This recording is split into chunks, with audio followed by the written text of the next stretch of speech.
Assalamualaikum teman-teman. Mohon maaf ya, ini saya lagi di jalan tadi, saya baru sampai kampus ini.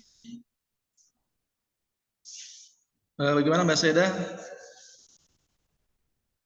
Sudah dimulai tadi?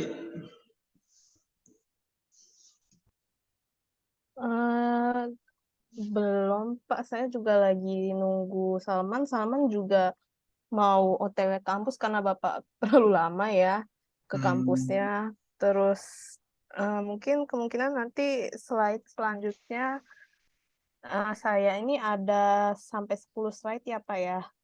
Jadi kayaknya saya dari slide ke-5 sampai ke-10 ini saya yang baca, Pak. Gak apa-apa kan ya, Pak, daripada nunggu Salman ini ya, Pak ya. Oh iya, nggak apa, siap-siap. Oh jangan, saya yang baca slide terakhir aja nggak apa-apa. Nggak apa-apa nih. Oh nggak apa-apa, santai. Oh ya udah deh. Nggak apa-apa, ayo mulai aja. Mulai aja nih. Ya. Biarin ntar beres presentasi baru ke kampus deh. Oke, sebelumnya Bismillahirrahmanirrahim. Assalamualaikum warahmatullahi wabarakatuh. Waalaikumsalam warahmatullahi wabarakatuh. Mohon maaf teman-teman, ya. Ini subhanallah banget ini Bekasi Tangerang. Ya, saya juga baru pertama kali ke sini, ya baru nyampe tadi, ya. Ya alhamdulillah, walaupun tadi pagi habis subuh hujan ya, langsung berangkat ke sini. Sebelumnya mohon maaf teman-teman ya, ini saya juga, saya kira ada yang offline juga ini, makanya saya datang ke sini. Hujan Pak, jadi nggak bisa offline Pak. Pagi-pagi tadi. Siap, oke. Baik teman-teman, untuk perkuliahan bisa kita lanjut ya. Oke. Untuk materi kita itu ya tentang dinamika ya, aktivitas keagamaan di masa pandemi. Ya mungkin nanti akan kita dengar pemaparannya dari Mbak Saida, kemudian Mas Anal. Terus siapa lagi Mbak? Salman Pak. Oke, Mas Salman sama Mas ini ya, Rifki ya. Maaf Pak, kalau Rifki sendiri saya kurang tahu ya, dia masih aktif di kampus atau tidak. Soalnya belakangan ini di kuliah mata umumnya dia itu nggak pernah masuk Pak. Seperti kemarin aljabar juga saya kurang lihat dia. Terus kemarin nggak sempat lihat sih PTIK juga karena pas libur juga. Cuman mungkin minggu kemarin dia kayaknya sempat nggak masuk Pak. Jadi kelihatannya dia hari ini juga dia nggak hadir Pak. Jadi gimana Pak, mau Rifkinya dihilangin atau gimana Pak? Oke, mungkin nanti Rizky akan saya tarik, akan di reschedule mungkin di akhir. Nanti juga tergantung di absensi dia ya. Kalau misalkan dari pertemuan 2 ke belakang tidak masuk ya, mau tidak mau ya tidak terdaftar gitu ya. Ya, Pak. Baik, Oke. saya mulai ya Pak ya. Oke, siap Mas Yeda, bisa dimulai.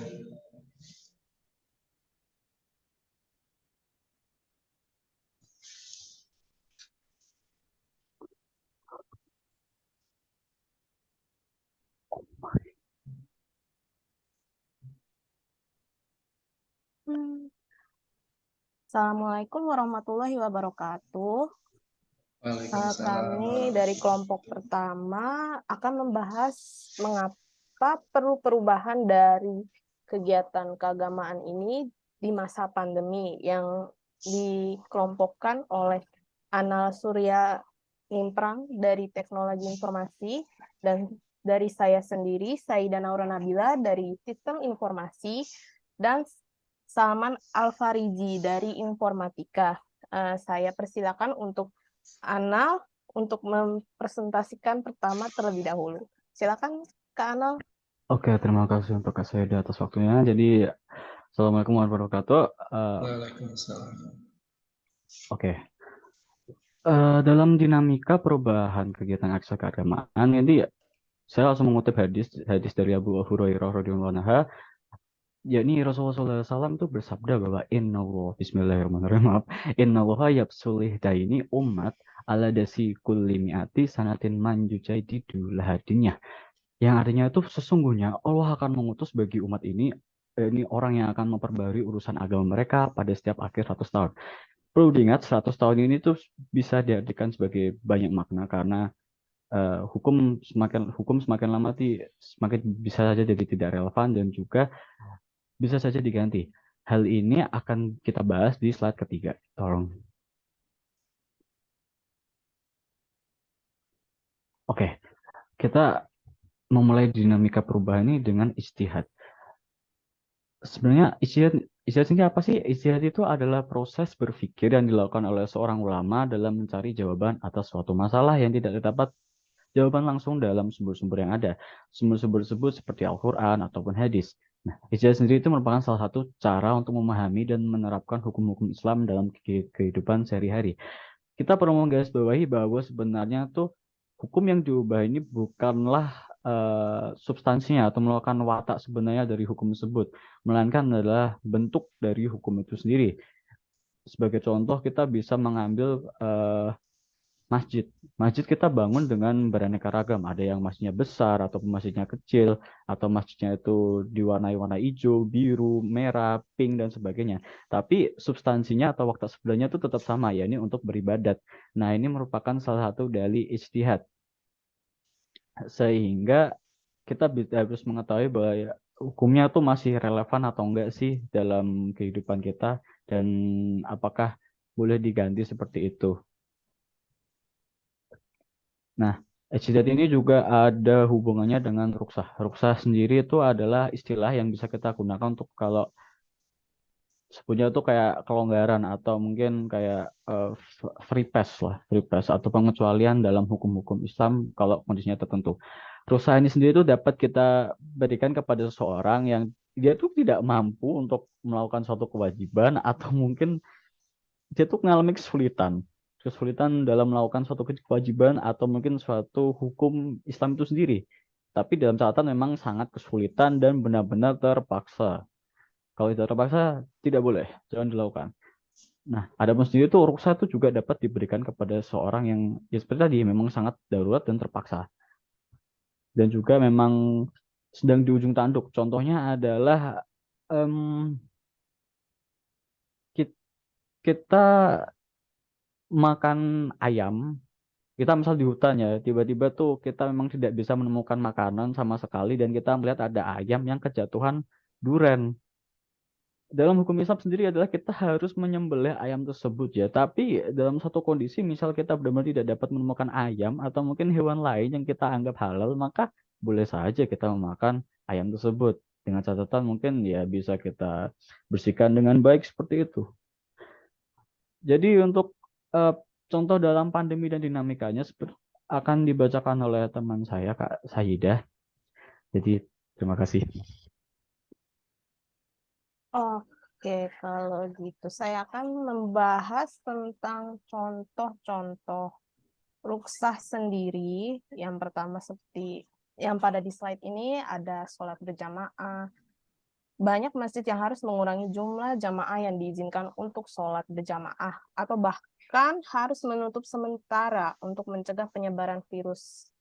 Jadi pada sholat berjamaah sendiri pihak ulama menyatakan kalau untuk lebih baik sholat di rumah saja daripada sholat ke masjid untuk mengurangi penyebaran COVID-19. Dan kalaupun memang mau untuk sholat berjamaah sendiri, dia harus menjaga jarak. Kalau biasanya kan sholat berjamaah itu kan saf harus dirapatkan agar setan-setan nggak ikut ke dalam saf tersebut. Tapi karena keadaan genting pada saat pandemi tersebut lagi tinggi-tingginya, maka diharuskan untuk menjaga jarak saf tersebut. Yang kedua adalah haji pemerintah Saudi Arabia telah membatasi jumlah jemaah haji yang diizinkan untuk melakukan ibadah haji tahun ini, dan juga menerapkan protokol kesehatan yang ketat untuk mencegah penyebaran virus. Karena pada saat COVID-19 itu lagi tinggi-tingginya, mau nggak mau pemerintah Saudi Arabia harus mengeluarkan beberapa protokol-protokol untuk berhaji sendiri dan untuk umroh sendiri. Seperti waktu itu pernah, mungkin seingat saya ya, adanya penundaan untuk haji dan umroh pada tahun 2020 kemarin, karena pada masa itu tuh lagi tinggi-tingginya COVID dan mereka para pemerintah sendiri nggak mau gitu kan ada jamaah yang terkena COVID-19 ini, jadi mau nggak mau harus nutup dulu. Dan seiring COVID itu sendiri sudah menurun, mereka mengizinkan jamaahnya untuk haji dan umroh, tapi dengan syarat harus mengikuti protokol-protokol yang sudah diberikan sama pemerintah Saudi Arabia sendiri. Ya, yang ketiga, dari kegiatan keagamannya sendiri ada kajian keagamaan. Banyak kajian-kajian keagamaan yang biasanya dilakukan secara langsung, seperti ceramah atau tausiah, harus ditunda atau diadakan secara virtual melalui media sosial atau aplikasi video conference. Nah, kajian-kajian keagamaan ini sekarang para ustadz, kiai sekarang ini mengalih fungsikan teknologi sebagai menyampaikan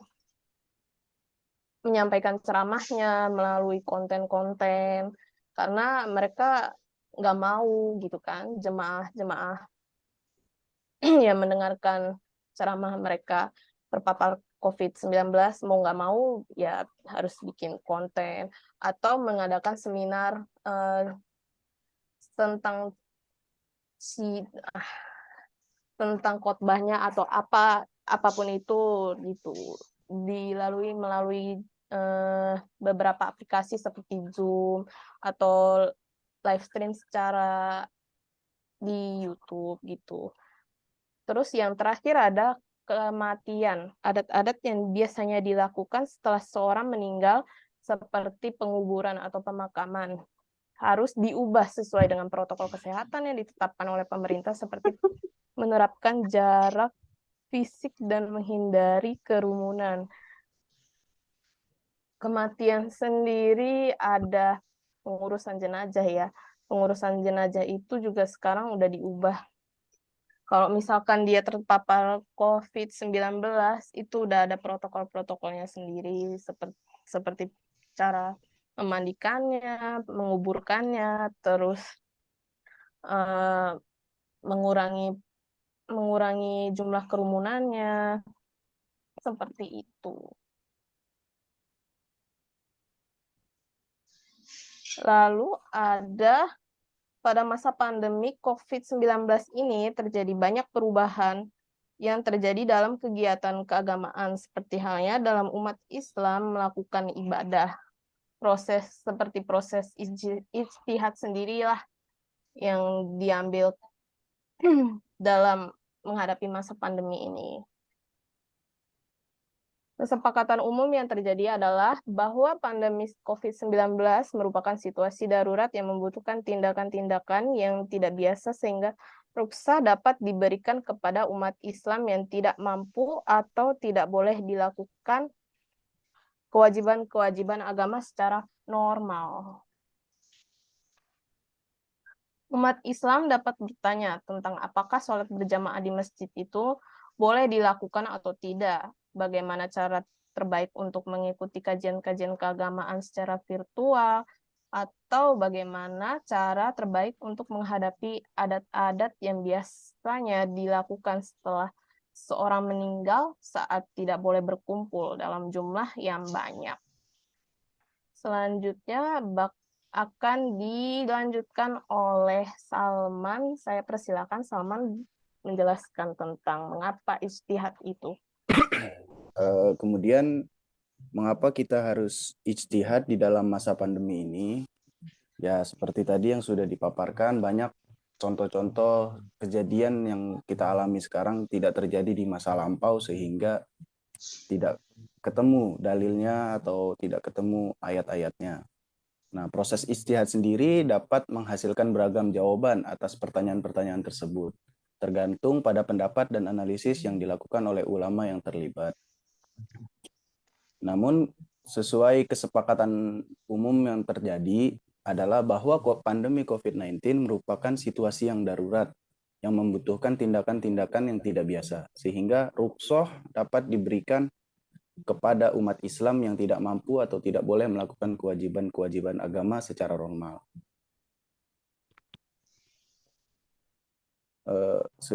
Untuk itu, dalam menghadapi COVID-19 ini, umat Islam dapat menggunakan proses ijtihad untuk mencari jawaban-jawaban atas pertanyaan yang muncul terkait bagaimana cara beribadah, bagaimana cara pokoknya dalam keagamaan di tengah situasi COVID-19 ini.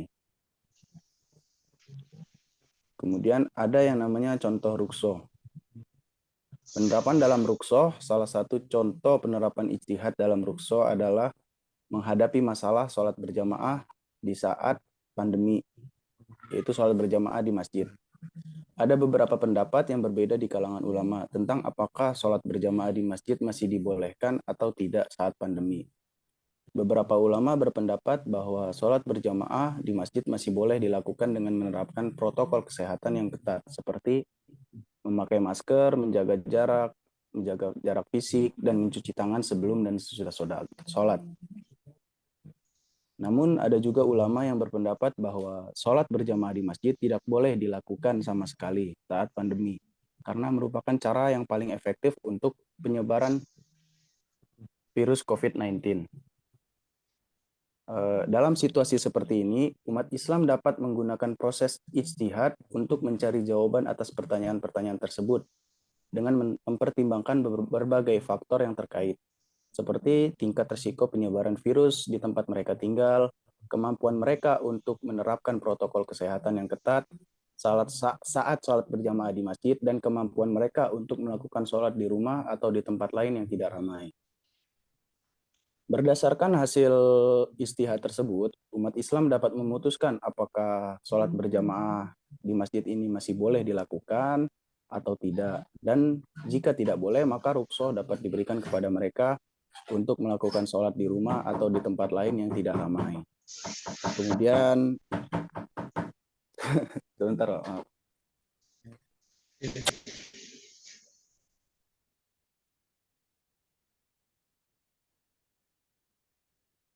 maaf, tadi ada adik saya.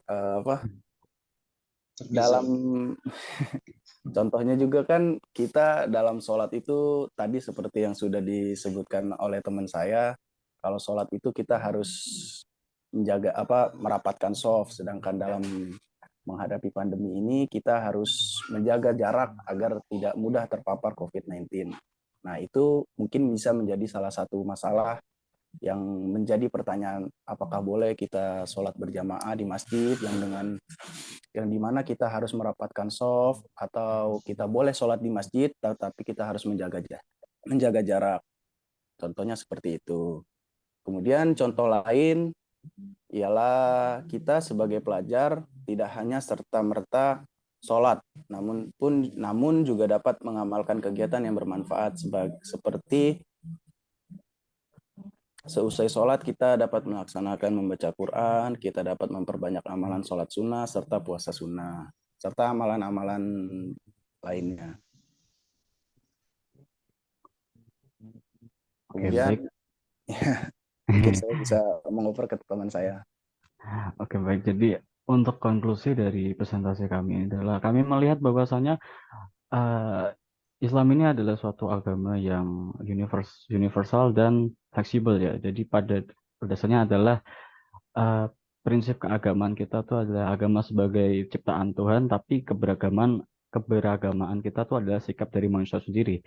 Maksudnya adalah keberagaman itu tetap ada di bawah kedudukan manusia, sehingga jika kita dalam beragama itu ada yang mengganggu manusia, itu maka suatu kewajiban agama yang sudah ditetapkan itu bisa saja gugur ataupun bisa saja dimodifikasi agar agama itu dapat menjadi relevan untuk kapan saja seperti itu. Karena sejatinya kan agama tetaplah dari Tuhan. Jadi kita dapat melakukannya dengan modifikasi yang tetap modifikasi yang bermacam-macam, namun tetap satu, ya ini tujuannya kepada Tuhan itu sendiri. Sekaligus juga untuk menjunjung kemanusiaan dan manusia itu sendiri. Jadi sebagaimana kita menjadi umat manusia adalah kita dapat menciptakan hal baru yang tidak pernah diajarkan Nabi, namun tetap terikat pada substansi yang sudah ditetapkan oleh Nabi Muhammad dan juga sumber-sumber tertulis seperti Al-Quran itu sendiri. Dan itu mengakhiri topik presentasi dari kelompok 1. Buka termin pertanyaan ya Pak, atau tidak? Ya, dibuka pertanyaan. Oke, jadi kami membuka 1 termin pertanyaan, tapi bisa jadi 2 termin pertanyaan jika pertanyaannya ada banyak. Jadi silakan untuk yang bertanya, kami persilakan.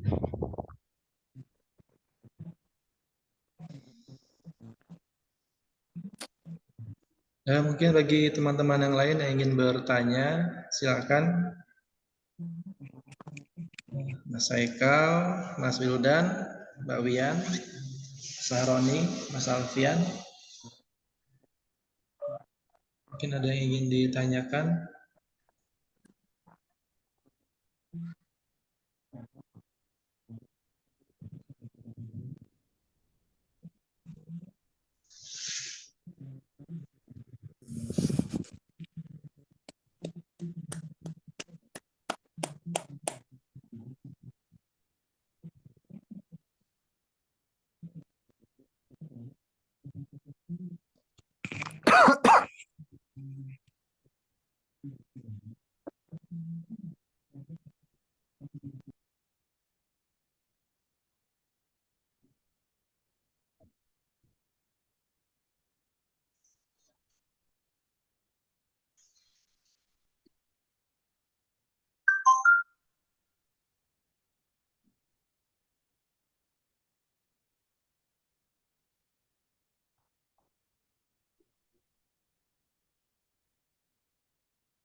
Bagaimana? Yang lain? Ada yang ditanyakan?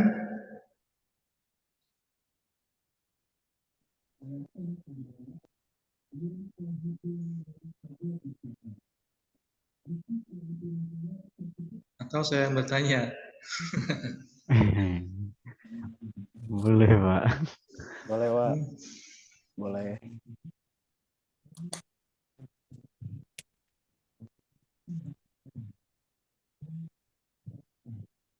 Oke, untuk yang hadis ya, untuk yang hadis itu innallaha yab'atsu lihazil ummah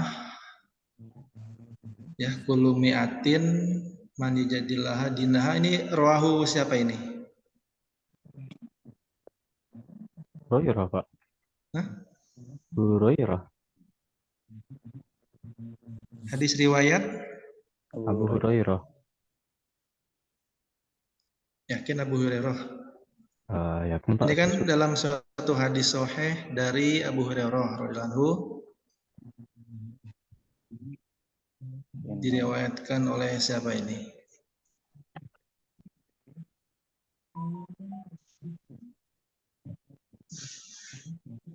Abu Dawud Pak. Lupa Abu Dawud sama siapa itu? Abu Dawud dan baca namanya Abu Dawud. apa? Ada lagi Pak. Sebentar Pak. Saya tanya sama kakak dulu.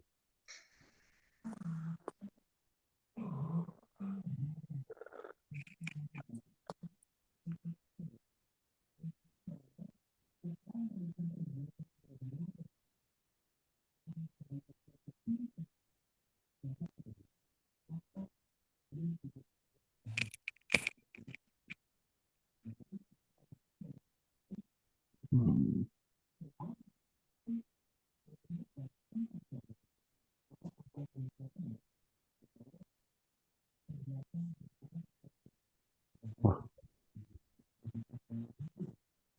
oh,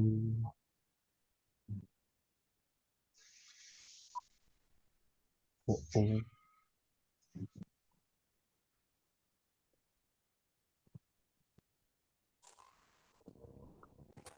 Sepertinya banyak juga ya, Pak. Wah, Banyak juga ya ternyata. apanya tuh banyak? Itu Pak, hadisnya Pak. Jadi sudah diriwayatkan oleh Abu Dawud nomor 4291, habis itu disahihkan sama Aksawawi di Al-Maqasyahid, Al-Hasanah 149, lalu juga ada Al-Albani di Asyila Asyabiha di nomor 599, Pak. Nah, iya itu harus dicantumkan semua. Ah, iya, Ya, Pak. kemudian ada Hakim juga, kemudian ada Tabrani di sana. Ah, masalahnya kemarin saya tuh dengar ceramahnya tuh cuma dicantumkan sama Abu Hurairah, Pak. Jadi saya tulis Abu Hurairah. Terima kasih, Pak. Nanti saya revisi. Oke, Mohon siap. maafnya, Pak. Ada lagi. Ini kan sudah membahas tentang dinamika ya, pengaruh dinamika. Nah, ini apa yang kita bisa ambil dari identifikasi masalahnya ini? Nah, ini Pak, Dari mungkin yang saya ucapkan tadi, Pak, karena Islam ini fleksibel, jadi kita tuh ini sebagai kita tuh bisa memodifikasi suatu ajaran apabila memang keadaan memang terpaksa harus seperti itu atau memang sudah tidak relevan, Pak. dalam bidang apa ini? Dalam bidang Dalam apa? bidang dalam Kemudian bidang permasalahannya apa gitu? dalam bidang hukum keagamaan, Pak. Misalkan biasanya kan sholat Idul Fitri biasanya kan dilakukan di masjid, Pak, kan atas hukumnya seperti itu. Tapi karena ada pandemi COVID itu boleh dilaksanakan di dalam rumah, Pak, dengan anggota keluarga. Jadi dari inti ini apakah hanya keagamaan saja ataupun ada sektor lain yang mempengaruhi di pandemi ini? Oh, ada lagi, Pak. Seperti ya mungkin masih bagian keagamaan seperti tadi sudah dijelaskan ada dalam kajian-kajian keagamaan sendiri. Seperti ceramah ini sekarang kita bisa melakukannya secara virtual dan juga penyebaran dakwah itu bisa juga melakukan konten sosial media. Bahkan sendiri kematian mungkin juga tidak harus berbondong-bondong beramai-ramai untuk melakukan prosesi pemakaman, tapi juga bisa hanya dilakukan oleh beberapa orang tertentu dengan bantuan aparatur pemerintah itu sendiri, Pak. Pun mungkin ada seperti donasi, seperti bantuan santunan yatim itu juga bisa dapat dilakukan secara daring. Seperti contohnya adalah dalam uh, Acara amal ya. ya dalam acara amal, mau bilang pemungutan kayaknya nggak boleh. Dalam acara amal sendiri itu bisa Mungkin dilakukan contohnya ini kali Pak, sering. live streaming gitu, Nah, nanti itu. ngadain penggalangan dana tanpa perlu kita datang ke tempat, datang ke lapangan, kita minta penggalangan dana, mungkin seperti itu Pak. Iya, Pak. Oke, mungkin ada yang lain teman-teman yang ingin ditanyakan?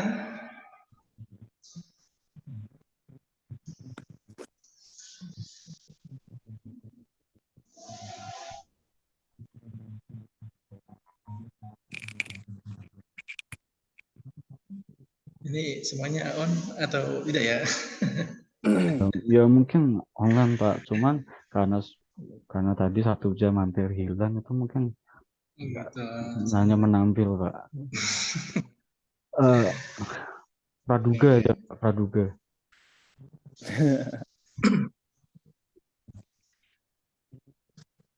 Bisa ingin bertanya, Pak, apakah akulturasi budaya di Kudus kan ini, Pak, ada akulturasi budaya. Jadi masjid ini dibangun seperti pura, terus juga ada waktu Idul Adha itu di Kudus itu kami tidak menyembelih sapi, tapi kerbau. Apakah itu juga termasuk ijtihad, Pak? Kulturasi budaya. Iya, Pak. Akulturasi budaya itu apakah juga ijtihad? Kalau di dalam Indonesia sendiri kan ada tuh beberapa ajaran Islam yang mungkin dari Arab tapi dalam Indonesia melebur dengan kebudayaan. Apakah itu juga termasuk ijtihad, Pak?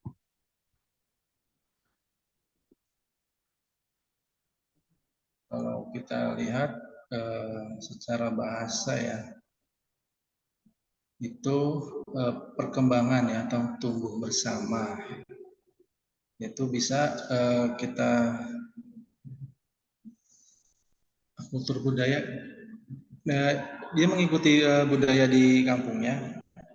Ya, contohnya kan kalau dalam ceritanya sama saya tuh menyembelih kerbau ini karena untuk menghormati orang Hindu sendiri. Jadi karena sapi kan sebagai warga umat Hindu kan sangat diagungkan. Maka Sunan Kudus itu berpikiran untuk menggantinya dengan menyembelih kerbau seperti itu, Pak. Baru tahu ini. Soalnya kultur budaya ini ya, terjadi antara dua budaya yang berbeda ya. Iya, Pak. Nah, kemudian bertemu, ya, kemudian yang menyatu menjadi serasi, ya, muncullah kedamaian.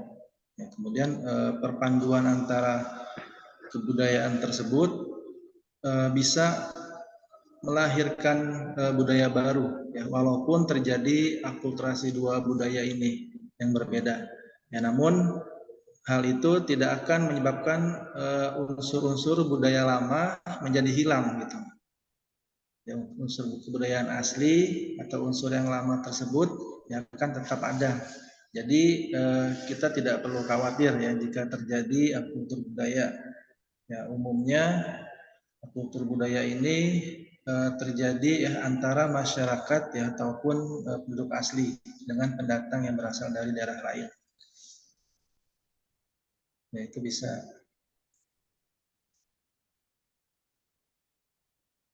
Tapi itu ijtihad bukan, Pak? Nah, ijtihad sendiri apa sih, Mas Anal, ijtihad itu?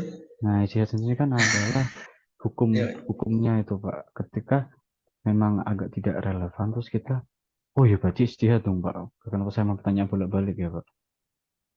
Menurut saya jadi ijtihad, Pak, karena masih tetap menerapkan hukum-hukum Islam yang sebenarnya, cuman bentuknya kita ubah.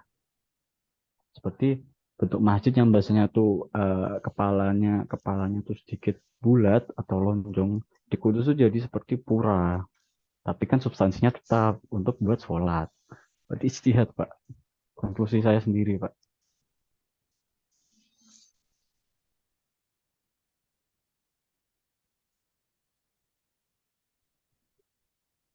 ya bisa tapi dalam konteks ya itu masih ikhtilaf itu.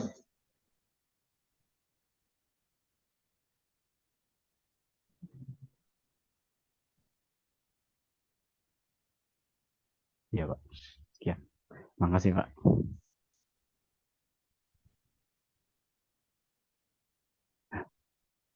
Berarti sebagai penutup tadi ya saya sudah bertanya dan Bapak Madi juga sudah mengajukan pertanyaan. Jadi dari kami dari kelompok 1 dengan beberapa rekan saya sendiri, analog Sorempang dari teknologi informasi, ada Kak Saida, ada saya dan Naura Nabila dari sistem informasi dan juga Salman Alfarisi dari informatika. Kami mohon unjuk diri sebentar. Terima kasih sudah mendengarkan. Wassalamualaikum warahmatullahi wabarakatuh. Waalaikumsalam warahmatullahi wabarakatuh ya. Tepuk tangan semuanya. Baik teman-teman, saya hanya menambahkan sedikit yang saya maksud tadi, ada di bidang apa saja yang mempengaruhi ketika pandemi ya, dengan yang dipaparkan Mas Anal, Mbak Saidah, yaitu ada kita bisa melihat di bidang ekonomi dan sosial. Ya. Yang pertama di bidang ekonomi, ya kita bisa lihat terjadinya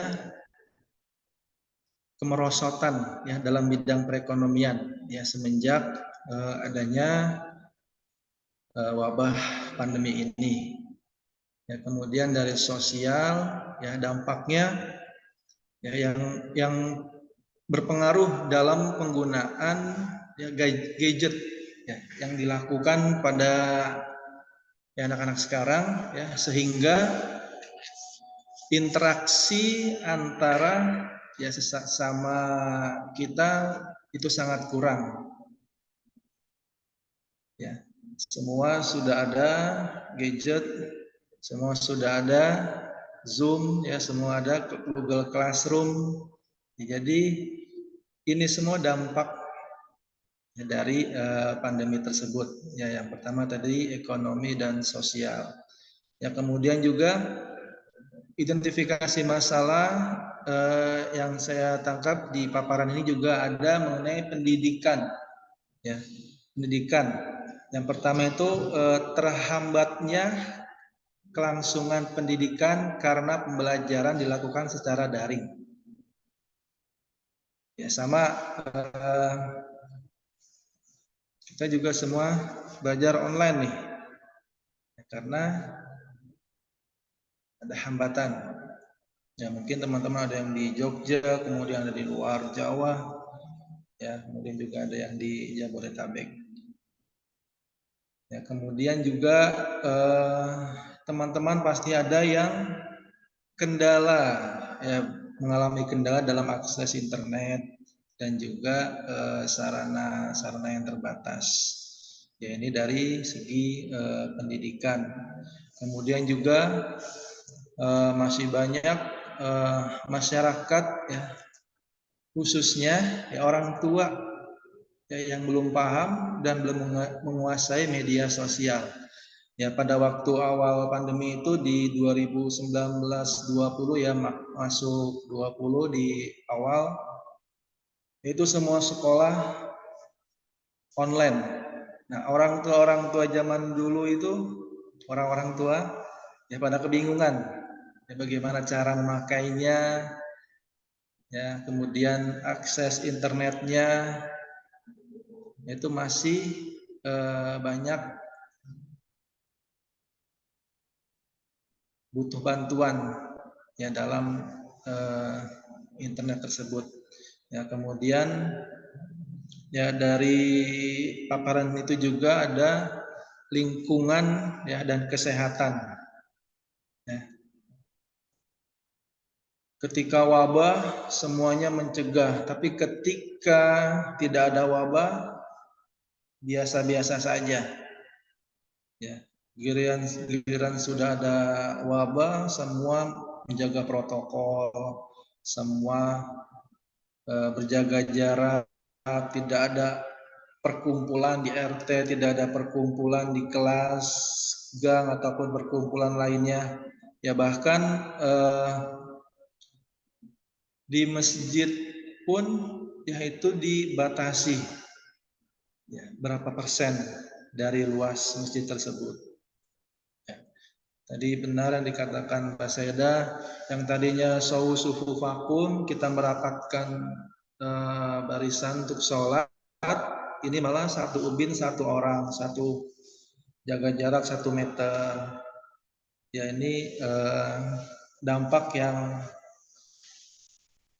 sangat berat. Kemudian ada juga membahas tentang keagamaan ya, yang tadi acara ceramah ya di perumahan, kemudian dimanapun semua serba online ya. Kemudian juga sholat di masjid yaitu diwaktuin ya. Sholat di masjid diwaktuin. Saya juga baru tahu nih ada di dekat rumah sholat diwaktuin.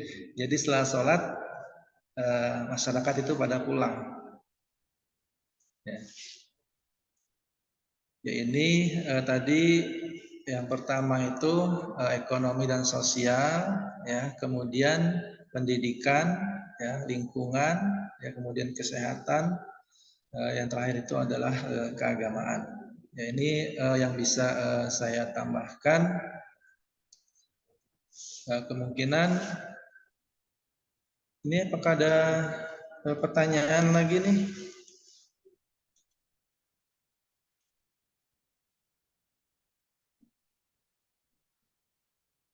Tidak ada? Oke. Lanjut dalam bentuk ekspresi keagamaan. Ya, kita bisa lihat dari 3 hal. Yaitu pertama, keagamaan, ya, ekspresi keagamaan dalam bentuk pemikiran. Ya, misalnya tadi ibadah, kemudian kitab suci Al-Quran, doktrin, ya, wahyu.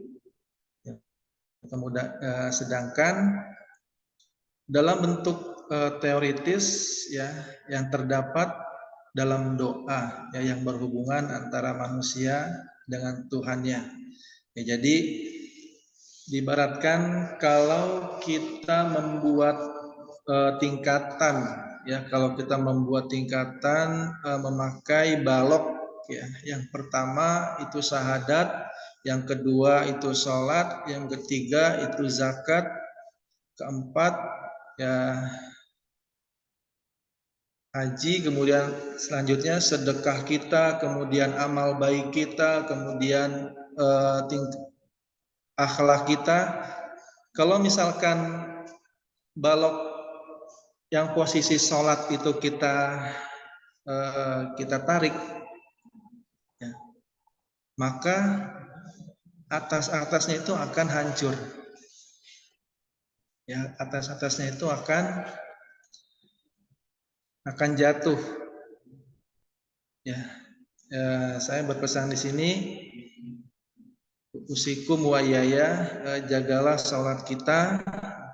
Ya, jika kau kehilangan dari balok sholat, dari sholat itu, ya maka kau akan kehilangan yang lainnya. Ya, kita ambil dari bawah, ya pasti yang lainnya zakat, sholat, haji, sedekah kita akan hancur semua. Ya, kemudian yang kedua, kita bisa mengambil dari ekspresi keagamaan dalam bentuk perbuatan, ya, yang diungkap, yaitu melalui ibadah, ya, mendekatkan diri kepada Allah, ya, mensyukuri karunia dari Allah, ya, dan mengamalkan perbuatan yang baik kepada sesama manusia. Ya, kemudian ekspresi keagamaan yang ketiga itu menjaga, ya, menjaga suatu kelompok keagamaan, ya, atau organisasi. Ya, bagi teman-teman yang di rumah punya organisasi keagamaan, ya. Kalau di sekolah rohis, ya mungkin di kampus kita ini ya mungkin ada ya rohisnya, ya, bagian keagamaan. Itu harus kita tanamkan, harus kita jaga. Ya, karena pandemi yang masuk ke Indonesia ini, waduh, subhanallah banget ya, dari segi perencanaan yang kita sudah merencanakan di akhir semuanya jadi hilang. Ya, program kerja yang sudah kita laksanakan di akhir hilang. Ya. Makanya kita saling menjaga.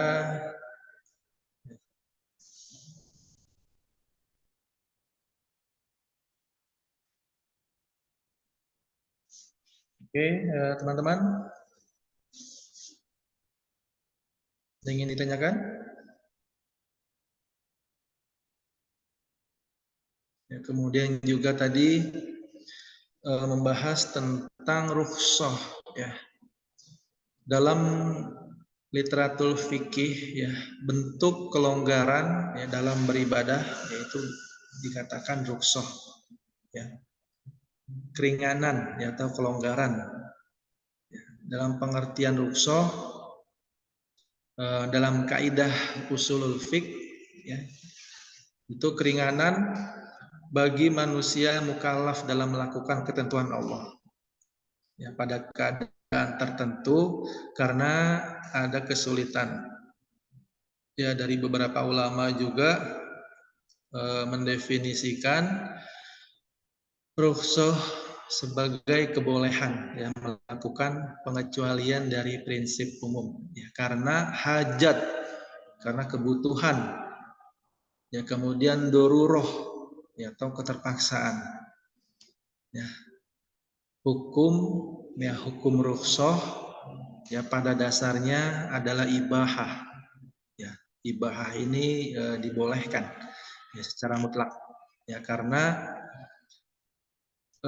sekedar adanya kebutuhan ya atau keterpaksaan ya. Jika unsur kebutuhan sudah dipenuhi dan keterpaksaan sudah hilang, maka hukumnya kembali seperti semula ya, atau kita bisa sebut azimah ya. Azimah yang melakukan suatu perbuatan seperti yang telah ditetapkan oleh Allah. Ya, misal ya, tadi yang dibahas Mas Anal juga itu di dalam surat Al-Baqarah ya ayat 173 ya, yang artinya ini dijelaskan barang siapa ya, barang siapa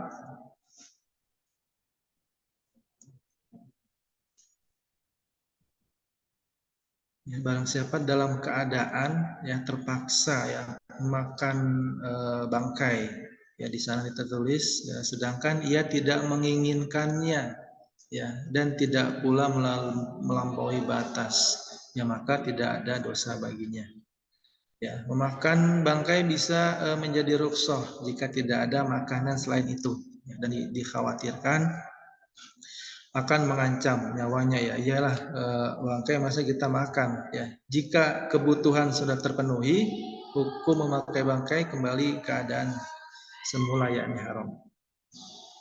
Ya, hebatnya pandemi ini yang terjadi dan menimpa umat beragama semuanya ya, memaksa mereka untuk mengambil pilihan itu rukhsah, pengecualian ya. Tak terkecuali umat Islam ya, banyak tatanan ibadah yang berubah teknis, yaitu ya sholat berjamaah yang dalam aturannya merapatkan, meluruskan ya, karena ada pandemi ini ya dipaksa harus menjaga jarak ya, agar tidak bersentuhan fisik secara langsung ya. Begitu juga aktivitas keagamaan ya, majelis-majelis taklim, perkumpulan ya, dulunya yang tatap muka secara langsung ya, ini berubah ya menjadi online.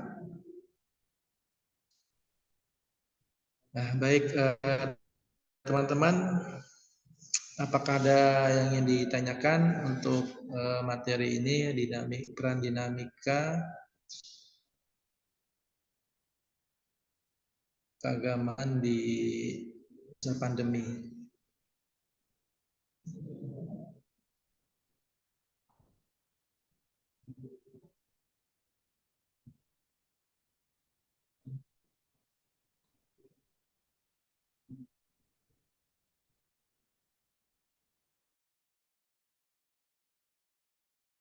Gimana? Ada yang ingin ditanyakan?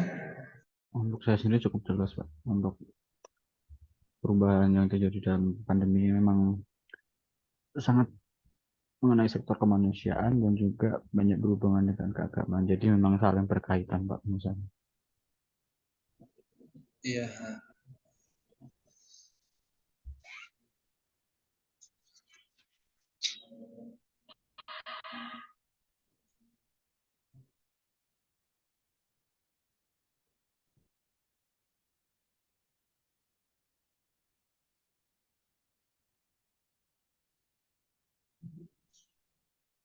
Baik teman-teman ya, apabila tidak ingin tanyakan Mungkin bisa saya akhiri ya. Terima kasih untuk kelompok hari ini. Ya, ini tinggal berapa orang ini ya? Mungkin pada ini semua. Baik, terima kasih Mbak Saida, Mas Anal, dan Mas Salman ya atas presentasinya hari ini. Saya cukup ya akhiri. Wabillahi taufiq wal hidayah. Assalamualaikum warahmatullahi wabarakatuh. Waalaikumsalam warahmatullahi wabarakatuh, Pak. Terima kasih. Di jalan, Pak. Iya, terima kasih.